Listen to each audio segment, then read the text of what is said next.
Unit 13 electrostatics, इसका last topic है आज। एप्लीकेशंस और उसके हैज़र्ड्स।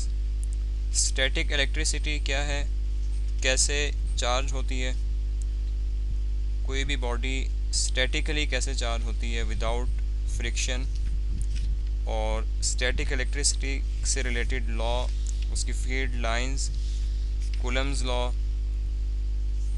और स्टैटिक चार्ज स्टोर करने के लिए डिवाइस कैपेसिटर, उसकी प्रॉपर्टीज़, और कैपेसिटर को कैसे डिफरेंट वेज में कंबाइन करके हम डिज़ायर्ड कैपेसिटेंस अचीव कर सकते हैं, या अगर 2-3 कैपेसिटर्स लगे हुए हैं किसी भी एक ही सर्किट में तो हमने उसको एक कैपेसिटर से रिप्लेस करना है, तो उसका क्या मेथड है, किन फार्मूलाज के थ्रू हम उसको कैलकुलेट करके रिप्लेस कर सकते हैं। ये हमारी सारी डिस्कशन हो चुकी है।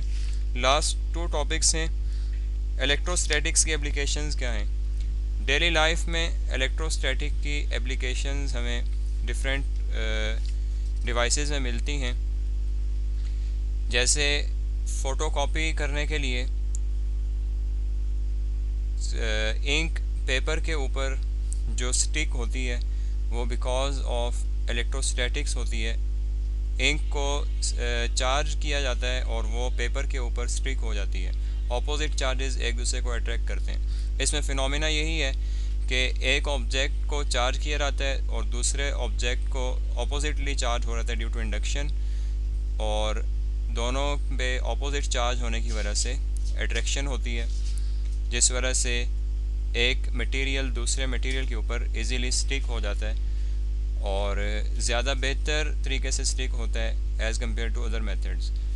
कार पेंट करने के लिए भी, न्यू कार जब पेंट की जाती है उसमें भी इलेक्ट्रोस्टैटिक्स का ही प्रोसीजर यूज़ किया जाता है। एक्सट्रैक्टिंग डस्ट फ्रॉम कारपेट्स और चिमनीज ऑफ इंडस्ट्रियल मशीनरी। हमारी सीमेंट इंडस्ट्री में जो काफ़ी ज़्यादा डस्ट होती है, डस्ट पार्टिकल्स हैं, कि अगर वो इन्वायरमेंट में आ जाएं तो वहाँ पे जो आसपास लोग रहते हैं और काफ़ी बड़े एरिया तक उसके नुकसानात होंगे। लंग्स कैंसर हैं और काफ़ी सारे डिजीज़ हैं जो वहाँ से निकलने वाले वेस्ट से हो सकते हैं। तो ऐसी चिमनीज़ में भी हम इलेक्ट्रोस्टैटिक प्रेसिपिटेटर ही यूज़ करते हैं जो हमें क्लीन एयर इन्वायरमेंट में देती है, और जितने भी डस्ट या डर्टी पार्टिकल्स हैं या इन्वायरमेंट के लिए या ह्यूमन बींग्स के लिए नुकसानदेह हैं वो अपने चिमनी के अंदर फ़िल्टर्स में ही उनको सक कर लेती है, और वो फ़िल्टर्स में जो प्रोसीजर यूज़ हो रहा होता है वो इलेक्ट्रोस्टैटिक्स के थ्रू ही वो सकिंग होती है। फर्स्ट 2 एप्लीकेशन इधर डिस्कस हुई हुई हैं डिटेल में। एक इलेक्ट्रोस्टैटिक एयर क्लीनर है, जो एयर हम इनहेल करते हैं उसको क्लीन करने का मेथड इलेक्ट्रोस्टैटिक्स के थ्रू, और इलेक्ट्रोस्टैटिक पाउडर कोटिंग या इसको हम स्प्रे पेंटिंग भी कहते हैं, और ये स्प्रे पेंटिंग वो वाली है जो ऑटोमोबाइल्स की बॉडी के ऊपर पेंट किया जाता है। इलेक्ट्रोस्टैटिक एयर क्लीनर वर्ड से ही पता चल रहा है कि एयर क्लीन होगी because of the procedure of electrostatics. किसी भी जगह पे अगर हम अपने कंफर्ट के लिए जो हमारे एयर में डर्ट पार्टिकल्स हैं या फिर कुछ डिजीज़ से रिलेटेड वायरसेस हैं उनको सक करने के लिए, एयर को क्लीन करने के लिए इलेक्ट्रोस्टैटिक एयर क्लीनर भी यूज़ होते हैं। Air mix with dust and pollen enters the device across a positively charged mesh. इस टाइप की ये डिवाइस है, ये उसका एक सिंप्लीफाइड व्यू है, जिसमें हम एयर को एक साइड से इन करेंगे और वो एयर डर्टी है, उसके अंदर पार्टिकल्स हैं, उसके अंदर जर्म्स हैं, और उन पार्टिकल्स को चार्ज कर दिया जाता है, और उसके आगे रास्ते में डिफरेंट वायर्स होती हैं, मैशेस होती हैं, और वो ऑपोजिटली चार्ज होती हैं ड्यू टू इंडक्शन। तो पार्टिकल्स और ऑपोजिटली चार्ज मैशेस जब एक दूसरे के सामने आते हैं, एक दूसरे को अट्रैक्ट कर लेते हैं, तो जितने भी ये पार्टिकल्स हैं, डर्ट पार्टिकल्स, वो इधर स्टिक हो जाते हैं और हमारी क्लीन एयर इससे आगे पास हो जाती है। एयर क्लीनर में भी यही काम हो रहा है। The airborne particles become positively charged when they make contact with the mesh. जब ये एक पॉजिटिव मैश के साथ कांटेक्ट में आते हैं तो उस टाइम पे ये पार्टिकल पॉजिटिव चार्ज हो जाते हैं। Then they pass through a second negatively charged mesh, फिर उनको एक नेगेटिवली चार्ज मैश के करीब से गुजारा जाता है अब पार्टिकल्स पॉजिटिवली चार्ज हैं और जब उनको नेगेटिवली चार्ज मैश के करीब से गुजारा जाएगा, because of opposite charge they will attract each other. The electrostatic force of attraction between the positively charge particles in the air and in the negatively charged mesh causes the particles to precipitate out on the surface of the mesh. Air से वो particles हमारे इन meshes के ऊपर, जिनको हम filters भी कहते हैं, उसके साथ स्टिक हो जाते हैं और क्लीन एयर हमें मिल जाती है. Through this process we can remove a very high percentage of contaminants from the air stream. Air stream से हम काफ़ी हाई परसेंटेज भी कंटामिनेंट्स की क्लीन कर सकते हैं. इसी की एक वीडियो नेट पे अवेलेबल है, उसको हम देखते हैं और हमें मज़ीद क्लियर हो जाएगा कि ये प्रोसेस हो कैसे रहा है. ये हमारे पास वो मैशेज़ हैं, वायर गॉज हैं जिससे एयर पास होगी. ये प्री फिल्टर है जिस पे कुछ पार्टिकल्स, जो बड़े पार्टिकल्स हैं जो इस फिल्टर पे स्टिक हो सकते हैं, वो इस पे स्टिक हो जाएंगे और बाकी पार्टिकल्स जो इस फिल्टर के साथ स्टिक नहीं हो सकते, फिल्टर इस काबिल नहीं है और उससे वो पास हो जाते हैं. फिर हम आयोनाइज़र के थ्रू उन पार्टिकल्स को आयोनाइज करेंगे, उनको पॉजिटिवली चार्ज करेंगे और जिस टाइम पे ये चार्ज होने के बाद नेगेटिवली चार्ज कलेक्टर से पास करेंगे, इन प्लेट्स से, जिसको हम कलेक्टर कह रहे हैं. कलेक्टर इसलिए कह रहे हैं कि यहाँ पे ये पॉजिटिव पार्टिकल नेगेटिव प्लेट के साथ इसके ऊपर कलेक्ट होना शुरू हो जाएंगे. तो यहाँ पे जब कलेक्ट होते जाएंगे, अपोजिट चार्ज की वजह से इधर ही स्टिक रहेंगे और बाकी एयर जो है वो इजीली पास हो जाएगी और फिल्टर इससे पास होने के बाद हमें फिल्टर्ड एयर मिल जाएगी. ये डर्टी एयर आ रही है, कुछ इस फिल्टर से साफ़ हो गई है, फ़िल्टर हो गई है, पॉजिटिव चार्ज हो गए हैं ब्राउन पार्टिकल्स और उसके बाद ये ब्लू प्लेट्स जो नेगेटिवली चार्ज हैं उनके ऊपर स्टिक हो गई और हमें एयर आउटलेट पे क्लीन मिल गई है. डर्टी एयर आई, कुछ इस फिल्टर से साफ़ हो गई, बाकी पॉजिटिव चार्ज होने के बाद नेगेटिवली चार्ज प्लेट्स पे फिल्टर हो गई, स्टिक हो गए वो पार्टिकल्स और उसके बाद आउटलेट पे क्लीन एयर हमें मिल रही है. ये इलेक्ट्रोस्टैटिक एयर क्लीनर का प्रोसीजर है जिसके थ्रू हमारी एयर क्लीन हो जाती है. The second application is electrostatic powder coating. Start में डिस्कस किया है ऑटोमोबाइल्स की जो पेंटिंग है वो भी इलेक्ट्रोस्टैटिक के प्रोसेस के थ्रू होती है, जिसमें हम जो पेंट है उसके पार्टिकल्स को, पेंट को पॉजिटिवली चार्ज कर देते हैं और उसको हाई प्रेशर गन से स्प्रे करते हैं. अब जिस टाइम पे ये गन की नोज़ल पे वो पार्टिकल्स आते हैं, वो स्प्रे आ रहा है, उस टाइम पे वो हाई स्पीड के साथ यहाँ से इजेक्ट होता है. अब वो पार्टिकल्स पॉजिटिवली चार्ज हैं, यहाँ से जब वो इजेक्ट हो रहे हैं तो सारे पार्टिकल्स पॉजिटिव हैं तो एक दूसरे से दूर चले जाते हैं, एक दूसरे को रिपेल करते हैं because of the same charge. लेकिन जिस टाइम पे वो इस बॉडी के करीब पहुंचते हैं, ये बॉडी ऑपोजिटली चार्ज है या फिर आप ये कह लें ड्यू टू इंडक्शन वो नेगेटिव चार्ज हो जाती है और ये पॉजिटिव चार्जेस उन नेगेटिव चार्जेस के साथ अट्रैक्ट हो जाते हैं. एक तो ये है कि स्प्रे ये सही तरह फैल के हो जाता है और एक जगह पे इकट्ठा नहीं होता, एक फ़ाइन लेयर, स्मूथ लेयर बन जाती है. दूसरा ये है कि ड्यू टू इलेक्ट्रोस्टैटिक ये इनके दरमियान में अट्रैक्शन स्ट्रॉन्ग होती है और ये पेंट जो है इजीली फिर वापस उतरता भी नहीं है. Automobile manufacturer use static electricity to paint new cars. The body of a car is charge and then paint is given the opposite charge. Body को नेगेटिव चार्ज कर दिया और पेंट को ऑपोजिट चार्ज किया, मीन्स पेंट पॉजिटिव चार्ज है. By charging the nozzle of the spray की nozzle के through हम उसको चार्ज करते हैं पेंट को. Due to mutual repulsion charge particles coming out of the nozzle form a fine mist and are evenly distributed. क्योंकि ये पार्टिकल्स सेम चार्ज के हैं तो जैसे ही इस नोज़ल से बाहर निकलते हैं तो एक दूसरे को रिपेल करते हैं और काफ़ी फाइन स्प्रे बन जाता है, ये फैल जाते हैं, काफ़ी ज़्यादा एरिया कवर कर लेते हैं. The charged paint particles are attracted to the car and sticks to the body just like a charged balloon sticks to a wall. Once the paint dries, it sticks much better to the car and is smoother. एक तो वो stick अच्छा हो रहता है, सही पक्का होता है पेंट और स्मूथ भी होता है क्योंकि ये पार्टिकल्स इकट्ठे होके नहीं आ रहे, स्प्रे होके आ रहे हैं, ज़्यादा एरिया कवर करते हुए आ रहे हैं because of the same charge, repulsion की वजह से एक दूसरे से दूर हैं. Because it is uniformly distributed, this is a very effective efficient and economical way of painting automobiles on large scale. Exercise का क्वेश्चन नंबर 18 है, that is discuss one application of static electricity. आप one का word काट के discuss application of electricity और उसमें complete topic include करेंगे। ये जो हमारा फर्स्ट एप्लीकेशन है इलेक्ट्रोस्टैटिक एयर क्लीनर, ये 2018 के बोर्ड एग्ज़ाम्स में आ चुकी है। तो ऐसे कोई भी स्पेसिफिक एप्लीकेशन भी पूछी जा सकती है और दोनों एप्लीकेशन भी पूछी जा सकती हैं, इसलिए दोनों प्रिपेयर करेंगे।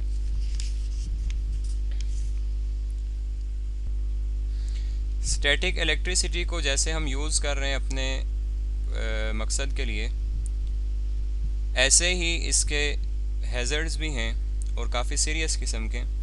उसमें से दो यहाँ पे डिस्कस हुए हुए, लाइटनिंग जो हमारी बिजली चमकती है बादलों में, और दूसरा फायर्स और एक्सप्लोजन्स। स्टैटिक इलेक्ट्रिसिटी की वजह से ही ये लाइटनिंग होती है और sometimes without any cause of fire, कि वहाँ पे हमने बर्निंग की नहीं है लेकिन कोई चीज़ एक्सप्लोड हो जाती है, वो भी स्टैटिक इलेक्ट्रिसिटी की वजह से एक्सप्लोड हो सकती है। ये फिनोमेना कैसे होते हैं इसको हम डिस्कस करते हैं। The phenomena of lightning occurs due to large quantity of electric charge which builds up in the heavy thunder clouds। हमारे जो थंडर क्लाउड्स हैं उनके अंदर हैवी चार्ज बिल्ड हुआ होता है। वो किस वजह से बिल्ड होता है? वहाँ पे वाटर मॉलिक्यूल्स और एयर के दरमियान में फ्रिक्शन काफ़ी ज़्यादा होती है, उस फ्रिक्शन की वजह से हैवी चार्ज बिल्ड अप हो जाता है। हम विदाउट फ्रिक्शन भी चार्ज जब प्रोड्यूस करा सकते हैं, इसका मतलब ये है कि जब फ्रिक्शन वाला चार्ज होगा वो काफ़ी ज़्यादा अमाउंट में जनरेट हो सकता है। और थंडर क्लाउड जो है वो कि थोड़ी जगह पे नहीं होते, उन्होंने काफ़ी सारा एरिया कवर किया हुआ होता है। तो जितना ज़्यादा एरिया हो उतना ज़्यादा चार्ज स्टोर हो सकता है। इस वजह से थंडर क्लाउड्स में जो चार्ज है वो लार्ज क्वांटिटी में है। The thunder clouds are charge by friction between the water molecules in the thunder clouds and the air molecules. When the charge on the thunder cloud is sufficiently high, जब वो charge काफ़ी ज़्यादा high हो जाता है friction की वजह से, it induces opposite charge on the objects present on the ground, giving rise to a strong electric field। वही इंडक्शन का फिनोमिना ही आप समझ लें कि जो थंडर क्लाउड्स हैं वो चार्ज हो चुके हैं, काफ़ी ज़्यादा चार्ज है, और उसके करीब दूसरा ऑब्जेक्ट है, वो हमारी अर्थ भी हो सकती है, कोई और हाई राइज बिल्डिंग भी हो सकती है। तो जब उसके करीब आएगी ड्यू टू इंडक्शन वो ऑपोजिट चार्ज हो जाएगी। जब ऑपोजिट चार्ज होगी तो सारा का सारा चार्ज ट्रांसफ़र हो जाएगा अर्थ की तरफ, यानी कि उस बिल्डिंग से पास हो जाएगा। तो जब उस बिल्डिंग से इतना ज़्यादा चार्ज पास होगा तो वो बिल्डिंग डैमेज हो सकती है। It induces opposite charge on the object present on the ground, giving rise to a strong electric field between the cloud and the ground. Cloud और ग्राउंड के दरमियान में एक स्ट्रॉन्ग इलेक्ट्रिक फील्ड जनरेट हो जाती है। Suddenly the charge in the cloud jumps to the ground with a violent spark and explosion. This is called lightning. फ़ौरन से वो सारे का सारा चार्ज अर्थ की तरफ जाता है। अब वो बिल्डिंग से पास होके जा रहा है तो वो बिल्डिंग डैमेज होगी, कोई और ऑब्जेक्ट से पास होके जा रहा है तो वो डैमेज हो जाएगा। तो इसको प्रिवेंट करने का भी मेथड है, उसके लिए हम लाइटनिंग कंडक्टर्स यूज़ करते हैं ताकि बिल्डिंग पे इफ़ेक्ट किए बगैर उन कंडक्टर्स के थ्रू वो सारे का सारा चार्ज अर्थ में चला जाए। To prevent lightning from damaging tall buildings, lightning conductors are used. The purpose of lightning conductors is to provide a steady discharge path for the large amount of negative charge in the air to flow from the top of the building to the earth। Top of the building से earth तक safely वो negative charge, high amount of charge transfer कराने के लिए हम lightning conductors use करते हैं कि building top से लेके वो earth तक connect होते हैं, जो safe path provide कर देते हैं lightning का जो charge है उसको। In this way, the chances of lightning damage due to sudden discharge can be minimized। इस तरीके से जो lightning की वजह से sudden damage आना है उसको minimize किया जा सकता है। ऐसे ही fires और explosion ये भी हो सकती हैं because of static electricity। किसी जगह पे friction बहुत ज़्यादा है, body charge हो गई है, तो वहाँ पे chances हैं कि fire लग जाए या फिर explode हो जाए वो चीज़। Static electricity is a major cause of fires and explosion at many places। A fire or an explosion may occur due to excessive build-up of electric charges produced by friction। Friction की वजह से, काफ़ी ज़्यादा friction की वजह से वहाँ पे चार्ज डिवेल्प होता है, जो एक्सप्लोजन और फायर का कॉज बन सकता है। Static electricity can be generated by friction of the gasoline being pumped into a vehicle और अ कंटेनर। गैसोलीन पेट्रोल जो है इसको हम व्हीकल या कंटेनर में अगर फिल कर रहे हों तो उसके नोज़ल पे भी फ्रिक्शन हो सकती है, कंटेनर या व्हीकल की वॉल्स के साथ भी फ्रिक्शन हो सकती है। अब फ्रिक्शन की वजह से वहाँ पे चार्ज प्रोड्यूस हो जाए और वो चार्ज बढ़ता जाए, फ्रिक्शन ज़्यादा होती जाए, तो जब फ्रिक्शन ज़्यादा होगी हीट भी मिलेगी, चार्ज भी वहाँ पे मौजूद है, तो वो फायर का कॉज बन सकता है। It can also be produced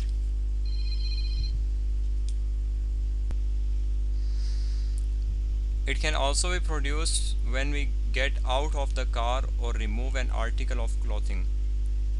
अपने क्लॉथ्स उतारते हुए या फिर कार से बाहर निकलते हुए भी ये फ्रिक्शन की वजह से चार्ज जनरेट हो सकता है। Static charges are dangerous. Dangerous कैसे है हमने यहाँ पे देख लिया कितना बड़ा डेंजर है। If static charges are allowed to discharge through the areas where there is petrol vapour a fire can occur. अगर स्टैटिक चार्ज को पेट्रोल वेपर्स की तरफ वहाँ से पास किया जाए, वहाँ पे वो डिस्चार्ज हों, तो वहाँ पे फायर भी लग सकती है। तो ये हमारे हैज़र्ड्स हैं स्टैटिक इलेक्ट्रिसिटी के, जिसको हम डिफरेंट वेज से अवॉइड भी कर सकते हैं और हमें सेफ्टी मेजर्स भी उन जगहों पर करने पड़ते हैं। Static electricity can spark a fire or explosion. Care must be taken to avoid sparks when putting fuel in car or aircraft. Spark may produce due to friction between the fuel and the pipe. जब fuel fill किया जा रहा है, चाहे वो airplanes हों, cars हों, तो वहाँ पे फ्रिक्शन पाइप की और फ्यूल के दरमियान में फ्रिक्शन की वजह से भी चार्ज स्पार्क प्रोड्यूस हो सकता है। This can cause a serious explosion. Spark can be avoided if pipe nozzle is made to conduct by connecting an earthing strap to it. अगर हम उस नोज़ल को पाइप के साथ अर्थ कर दें, उसका अर्थ के साथ कनेक्शन किया हुआ हो, तो अगर वहाँ पे चार्ज जनरेट हो रहा है तो वो हमारा अर्थ में जा सकता है। तो अगर हमने अपने नोज़ल्स को अर्थ किया हुआ है तो फिर ये इस स्पार्क के चांसेस जो हैं वो कम हैं, क्योंकि हमारा चार्ज फिर नोज़ल में स्टोर नहीं रहेगा, वो अर्थनिंग वायर के थ्रू अर्थ में ट्रांसफ़र हो जाएगा। The earthing strap connect the pipe to the ground. The energy in lightning, ये लाइटनिंग की एनर्जी है जो स्टैटिक चार्ज की एक एग्जांपल है, वो कितनी ज़्यादा है हमें यहाँ पे इस टॉपिक में पता चल जाएगा। The energy in lightning is enough to crack bricks and stone in unprotected buildings. अगर बिल्डिंग अनप्रोटेक्टेड है तो ये लाइटनिंग उसकी ब्रिक्स को और स्टोन को क्रैक कर सकती है। And destroy electrical equipments inside, और अंदर जो इलेक्ट्रिकल इक्विपमेंट्स हैं उन सब को डिस्ट्रॉय कर सकती है, क्योंकि एक चार्ज अगर पूरी बिल्डिंग से पास हो जाए और बीच में इलेक्ट्रिसिटी बिल्डिंग में ऑलरेडी है, वायर्स हैं, तो उसकी वजह से सारा लाइटनिंग जो हमारा इलेक्ट्रिकल इक्विपमेंट है वो भी डिस्टर्ब हो सकता है, ख़राब हो सकता है, डैमेज हो सकता है। Each bolt of lightning contains about 1000 millions joules of energy. सिर्फ जो एक बोल्ट ऑफ लाइटनिंग है, एक दफ़ा जो बिजली चमकती है, उसमें 1000 मिलियन जूल्स ऑफ एनर्जी हो सकती है। और ये एनर्जी कितनी ज़्यादा है, हम किस काम के लिए यूज़ कर सकते हैं इतनी ज़्यादा energy? This energy is enough to boil a kettle continuously for about 2 weeks. 2 weeks तक एक कैटल अगर कंटिन्यूसली हम बॉयल करें तो इतनी एनर्जी से बॉयल की जा सकती है। इतनी ज़्यादा एनर्जी है जस्ट एक वो बोल्ट के अंदर। एक दफ़ा जो थंडर हुआ है, एक दफ़ा जो स्पार्क हुआ है, उसमें इतनी एनर्जी है। A flash of lightning is brighter than 10 to the 7 light bulbs each of 100 watts. 10 to the 7 light bulbs हों, हर बल्ब जो है 100 वाट के, इनसे जितनी एनर्जी बनती है उससे ज़्यादा उस एक बोल्ट की एनर्जी हो सकती है। एयरप्लेन्स के टायर्स, एयरप्लेन जब एयर में मूव कर रहे हैं तो वहाँ पे भी फ्रिक्शन की वजह से इसकी बॉडी चार्ज हो सकती है और चार्ज हो भी जाती है। अब उसने जब ग्राउंड पे आना है, उसने किसी दूसरे ऑब्जेक्ट के साथ टच करना है, तो उस टाइम पे स्पार्क के चांसेस को अवॉइड करने के लिए भी हमने इसके टायर स्पेशली डिज़ाइन किए होते हैं। During flight body of an aeroplane gets charge. As the aeroplane lands, this charge is transferred to ground through specially designed tires. इसके टायर स्पेशली डिज़ाइन होते हैं, कोई आम टायर नहीं है कि वो इन टायर्स के थ्रू एक तो वो इसको फ्रिक्शन का काम करते हैं कि ये ग्राउंड पे स्टॉप कर सके, और दूसरा क्या काम कर रहे हैं उसके साथ साथ ये चार्ज ट्रांसफ़र का भी काम कर रहे हैं कि बॉडी जो इसकी चार्ज हुई हुई है वो चार्ज सारे का सारा इन टायर्स के थ्रू, क्योंकि सिर्फ टायर का कांटेक्ट है इस एरोप्लेन की बॉडी के और ग्राउंड के साथ, तो इस टायर के थ्रू इस सारी बॉडी का चार्ज ग्राउंड में ट्रांसफ़र भी किया जा सकता है और किया जाता है with specially design tyre. So that's all about the static electricity, it's application and hazards in our daily life.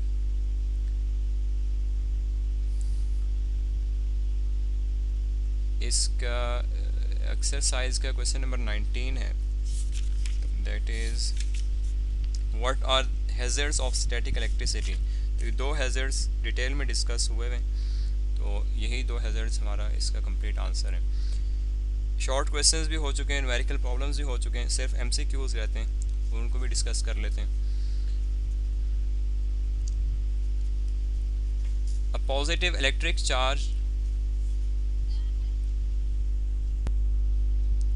positive electric charge attracts other positive charge, repels other positive charge, attracts a neutral charge, repels a neutral charge। positive charge ज़ाहिर बात है positive charge को ही repel करेगा, so the correct option is B। an object gains excess negative charge after being rubbed against another object which is or which becomes, rubbing के बाद object negative charge हो गया, which an object gains excess negative charge after being rubbed against another object। जब उसको किसी दूसरे object के साथ रब किया गया तो फिर वो ऑब्जेक्ट क्या बन जाएगा, that object will be neutral. Two uncharged objects A and B are rubbed against each other when object B is placed near a negatively charged object C, the two objects repel each other। दोनों repel कर रहे हैं, इसका मतलब ये है कि B और C दोनों का सेम चार्ज है। Which of the following statement is true about object A?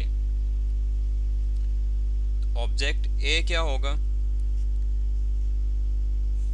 Object A, let's read the statement again। Two uncharged objects A and B are rubbed against each other when object B is placed near a negatively charged object C। Object C negative charge है, तो इसका मतलब ये है कि repel होने की वजह से रिपेल हो रहा है, तो ऑब्जेक्ट B भी नेगेटिव चार्ज है। जब ऑब्जेक्ट B नेगेटिव चार्ज है तो ऑब्जेक्ट A पॉजिटिव चार्ज होगा। The two objects repel each other। Which of the following statement is true about object A? The object A will become positively charged when you rub a plastic rod against your hair several times and put it near some bits of paper, the pieces of papers are attracted towards it। What does this observation indicate? The rod and the paper are oppositely charged। हाँ, attraction हो रही है तो ये oppositely charged ही होंगे। The rod acquires positive charge। हम ये नहीं कह सकते कि रॉड पॉजिटिव है, हो सकता है वो नेगेटिव भी हो। The rod and the paper have the same charge. No, अगर सेम होते तो रिपेल करते। The rod requires a negative charge. ये इस स्टेटमेंट का भी कुछ नहीं कह सकते। जो करेक्ट स्टेटमेंट है that is 1। According to Coulomb's law, what happens to the attraction of two oppositely charge objects as their distance of separation increase. Separation increase करने से according to Coulomb's law what happens to the attraction पे क्या effect आएगा? As force is equal to K Q1 Q2 by D square। Separation increase की है then the attraction will decrease.